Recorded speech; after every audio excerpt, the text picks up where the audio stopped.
Welcome to this presentation relating to the Landed Estates database entries for the counties of Longford and Westmeath.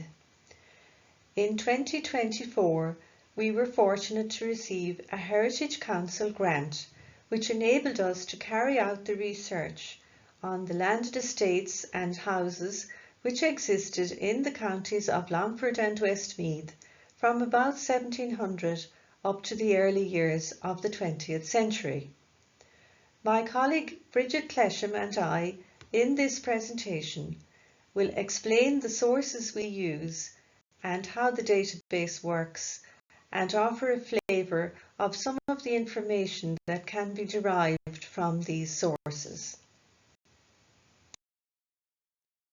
We began researching on the landed estates in Ireland back in 2005, and the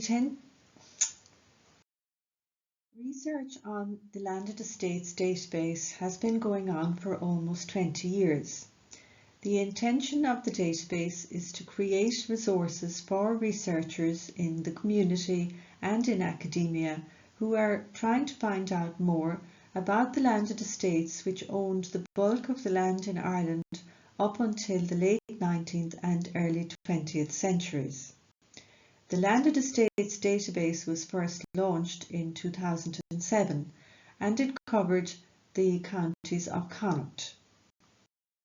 The database has expanded since then to include all of the counties of Munster, the three Ulster counties within the Republic of Ireland, that is Cavan, Donegal and Monaghan, and now recently the counties of Longford and Westmeath in the province of Leinster. In each case, the database identifies the families who owned estates, mostly those which were greater than 500 acres at the time of the landed surveys in the 1870s, and also the houses which were associated with these estates.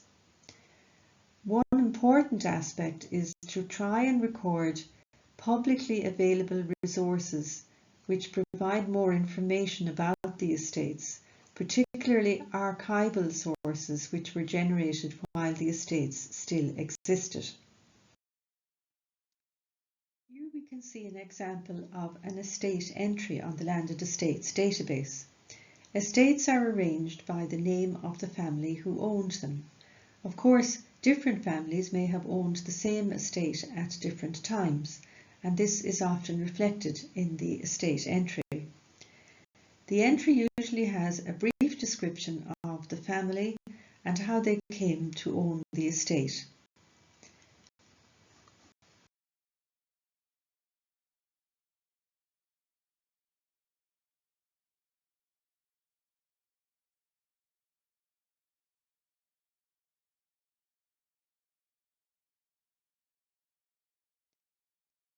This is an example of house entry from a particular estate, and it shows that the family owned houses in a number of different counties, which was frequently the case.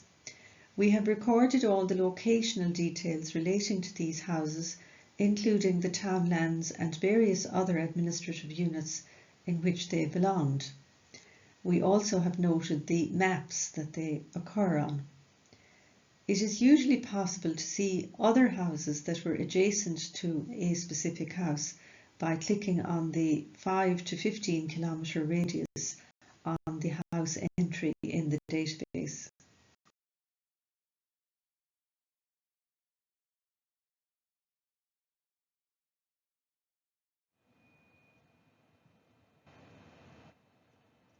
This slide shows the sources which we use to prepare the description of the landed estate. You can see that there are three different types of sources. Archival sources are usually unpublished material and may relate to the administration of the estate, the history of the family, or the redistribution of the land when the estate was sold. Contemporary printed sources usually refers to things like Griffith's valuation, which was the property valuation from the 1850s and 60s, or directories or parliamentary reports which contain reference to that estate. Modern printed sources are normally books or journal articles written by historians in later times, which include references to the estate. When we commence an estate entry, we use three baseline sources in order to compile information. One is Griffith's valuation, a property valuation covering the whole of Ireland, which dates from between 1848 and the mid-1860s. In relation to Longford and Westmeath, most of the information was collected in or around 1854. We identify landowners of substantial amounts of land in each civil parish and in townlands in the counties reflected in the entries in Griffiths. In addition, houses or buildings which were valued at greater than £10 are included in our database entries. Occasionally we will include a house that might not be valued at £10 in Griffiths, but which we know from other sources had been a substantial and important house or was to become a substantial and important house. The second source which we consult for almost all estate entries are the landowners' surveys which were carried out in the 1870s. The return of owners of 1 acre and upwards was published by the government in 1876, though the survey was carried out a year or two before that. The Hussey de Burgh Landowners of Ireland volume, which was published in 1878, is regarded as an attempt to correct mistakes which appeared in the Landowners Survey. But in both cases they do cover the whole country and can reflect the people who owned the substantial estates on which most people lived at that time. Complementing these two printed sources are the Ordnance Survey maps, the first editions of which were published in or around 1840, and then there were subsequent editions including the larger scale 25-inch maps which date from about the turn of the 20th century. And all of these printed sources together help us to construct a framework of estates, usually by civil parish and barony within each county.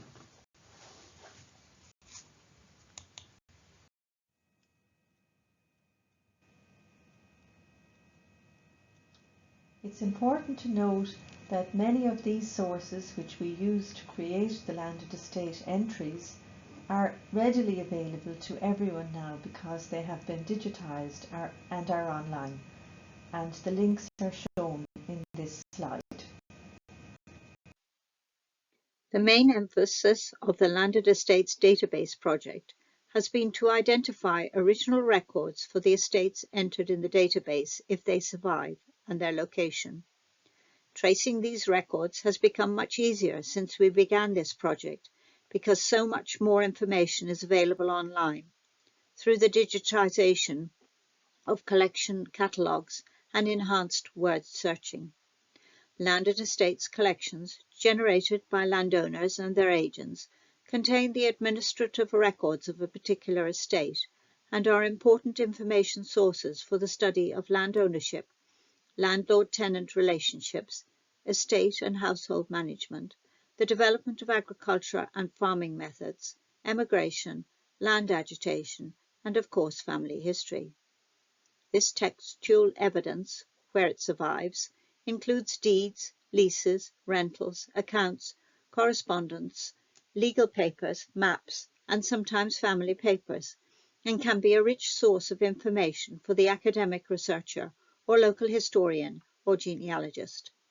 The National Library of Ireland and the Public Record Office of Northern Ireland have the largest collections of Irish estate papers. Other collections are held in the National Archives of Ireland and in repositories in England and Wales. A few collections still remain in private possession, and some are located in university and county libraries.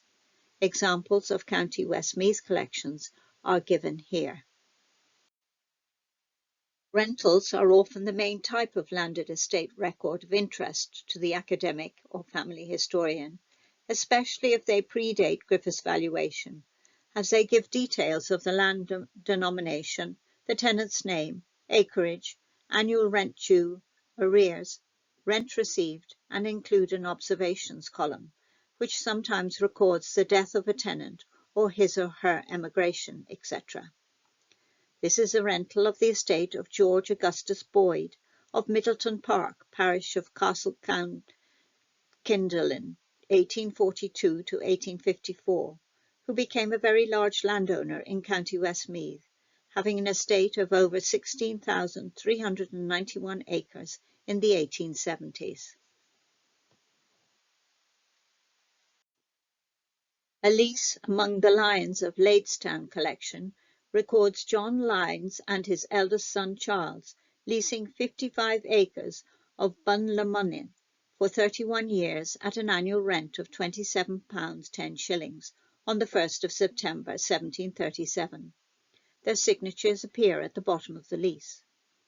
On the back of a similar lease there is a note stating that a memorial of the lease was entered in the books of the Registry of Deeds. The Registry of Deeds can be a wonderful resource for those wishing to study landed estates. It was established in 1708 and holds transcripts of memorials of land transactions in large and heavy volumes. Registration provided the transaction with legal title. These volumes are now being digitized, so they will soon be far more accessible.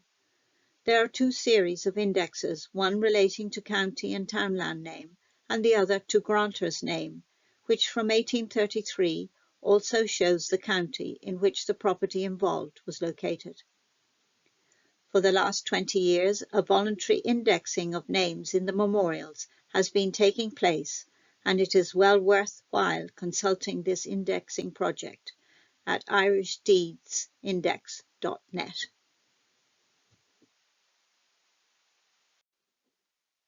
The entries from a farm account book of the Smith family of Gaybrook, parish of Enniscoffey, County Westmeath, are displayed here. They record on the debit side the cost of diverse items, such as the purchase of stock, 80 ewes and 70 wedders at Banagher, and 12 heifers bought at Killyvalley Fair, wages paid to men and women looking after poultry, the shoeing of young horses, the expense of sending sheep to Dublin, the cost of timber and garden spades. On the credit side, money was received for grazing, rents paid, sheep sold at Smithfield, a heifer and ewe killed for the men at Christmas, plantation hay, and oatmeal sold, among other items. This card of a ram, which was found within the volume, probably acted as a bookmark. Many estate collections contain maps, and if they predate the first Ordnance Survey, can be particularly useful, while maps and surveys that include lists of tenants and identify their holding on the map can be helpful to the local historian and genealogist. Here we see two coloured maps of parts of Collinstown, from a volume containing 40 similar maps of the Smiths of Barbourville estate, compiled in 1831 by the surveyor John Bower. The map on the left documents the crossroads in Collinstown, marking the market house in the centre of the crossroads, and names 6 tenants of the surrounding buildings. Most landed estate collections contain legal papers, often associated with the inheritance of an estate, the transfer of land, court proceedings, etc., and can include extensive runs of correspondence from an estate's legal representatives and bills for legal costs. Landlords constantly required legal advice regarding different aspects of the management of their estates, and the records of the firm itself can be revealing and provide an alternative source of information. This is of particular relevance where no estate collection survives. The National Archives holds far more solicitors' collections than any other repository. Following the destruction of so many records in the fire at the Four Courts in 1922, the Public Record Office actively collected material from legal firms that would help replace that which was lost, and a large amount of testamentary and conveyancing records were accessioned in the early years of the Irish Free State from various solicitors' offices. Firms of solicitors have continued to deposit records in the National Archives over the years. One of the main components of legal papers in landed estate collections are wills and testamentary papers, usually relating to the landowning family and occasionally to other persons living on the estate. These three items relate to the Hornage family of Calverstown, Mullingar, and include the original probate of the will of Leonard Hornage of Fleet Street, Dublin, the 13th of December 1870, a copy of the will of John Hornage of Calverstown dated 24th of July 1840, and a commission of the peace addressed to George James Hornage in March 1856. A note on the back of the commission states that at Mullingar Quarter Sessions on the 1st of April 1856, George James Hornage, having produced this commission, took his seat upon the bench. After the Great Famine in Ireland, many landed estates ended up being sold as their owners could not meet the debts which had accrued on their lands, partly due to their tenants' inability to pay rent during the famine, but also as a result of mortgages on the estate or payments that had to be made to family members. The Encumbered Estates Court, set up in 1849, allowed for the sale of these bankrupt estates, and the sale rentals of the estates and of those sold in the successive Landed Estates Court and Land Judges Court provide detailed information, including maps about a particular estate, its tenants, the landowning family, their home, and any businesses taking place on the estate, such as mining, milling, and forestry. The largest collection of these rentals is held by the National Archives. The collection has been digitized and can now be searched online at the subscription sites findmypast.ie and ancestry.co.uk. The National Library also holds a substantial collection of these rentals, and other smaller collections are held in various repositories around the country. The title page from the sale of the Castle Daly estate near Athlone in 1850 records the petitioner as the owner, as often was the case in the early years of the land courts. Lot 4 was divided into 13 tenancies, 12 of which were held from year to year, while Lot 12 was held by 4 tenants in common. Details about historic houses, including their architecture, can be found in these rentals. In 1879, Westmeath was sold for the second time in the land courts as part of the sale of the estate of Lord Vaux. The descriptive particulars give a detailed account of the building, including room dimensions, which is particularly of interest as the house is now a ruin. We hope we have given you a flavour of the type of information that can be found in archival and secondary sources relating to landed estates, and that the database will enable you to find information for landed estates and country houses in which you may have an interest. With many thanks to the Heritage Council for funding this project. We hope you have enjoyed this presentation on the Landed Estates database with particular reference to Longford and Westmeath, and that you will be able to search on the database. We recommend particularly using the estates and houses as a way of searching by the name of the estate or by the name of the house. If you have observations that you would like to make, there is a dedicated email address, landedestates@universityofgalway.ie, by which you can get in touch with us. And thank you for watching.